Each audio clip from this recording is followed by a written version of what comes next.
Occasion ఏదైనా location ఎక్కడైనా తెలుగువారి వేడుక అంటే ఆలివ్ మిఠాయి ఉండాల్సిందే. పహల్గాం టెర్రర్ అటాక్ ఘటనతో భారత్ పాక్ దేశాల మధ్య యుద్ధ వాతావరణమే రాజుకుంది.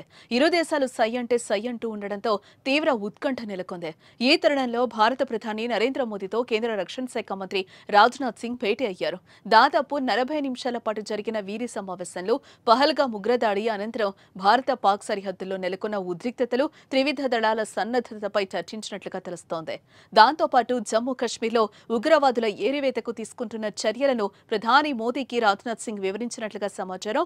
మోదీతో భేటీ కంటే ముందు రాజ్నాథ్ సింగ్ నిన్న భారత army chief Upendra Dwivedi, chief of general staff general Anil చౌహాన్తో సమావేశమయ్యారు. త్రివిధ దళాల యుద్ధ సన్నద్ధత, పాక్పై అనుసరించాల్సిన వ్యూహాల గురించి చర్చించారు.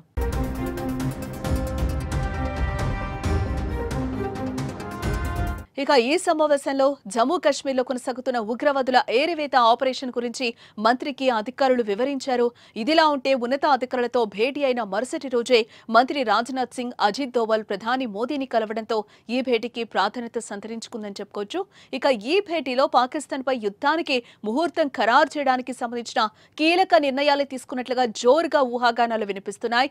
యుద్ధానికి సిద్ధమైతే ఎదుర్కోవాల్సిన పరిస్థితులు, భారత భద్రతా బలగాల బలాలపై ఈ సమావేశంలో ప్రధానంగా చర్చించారు.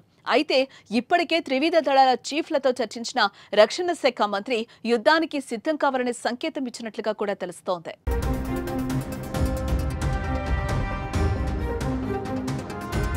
ఇక ఇదిలా ఉంటే మరోవైపు దేశ సరిహద్దు ప్రాంతాల్లో ఉన్న ప్రజలను కేంద్రం అలర్ట్ చేసింది. వరితో పాటు ఇతర పంటలు వేసిన రైతులకు ఆ పంటలను 48 గంటల్లో క్లియర్ చేసి వాటిని తరలించాలంటూ ఆదేశాలు జారీ చేసింది. పంజాబ్ సెక్టార్లో 530 కిలోమీటర్ల మేర విస్తరించిన ఇండో పాక్ అంతర్జాతీయ సరిహద్దుపై ఉన్న జీరో లైన్ను, భారత్ వైపు ఉన్న సరిహద్దు కంచెకు నడుమ ఉన్న పొలాల్లో కోతలను 2 రోజులుగా పూర్తి చేయాలన్నారు. దీంతో మరో 2 లేదా 3 రోజుల్లో పాక్పై భారత్ యుద్ధానికి సిద్ధమవుతున్నట్లే కనిపిస్తోంది.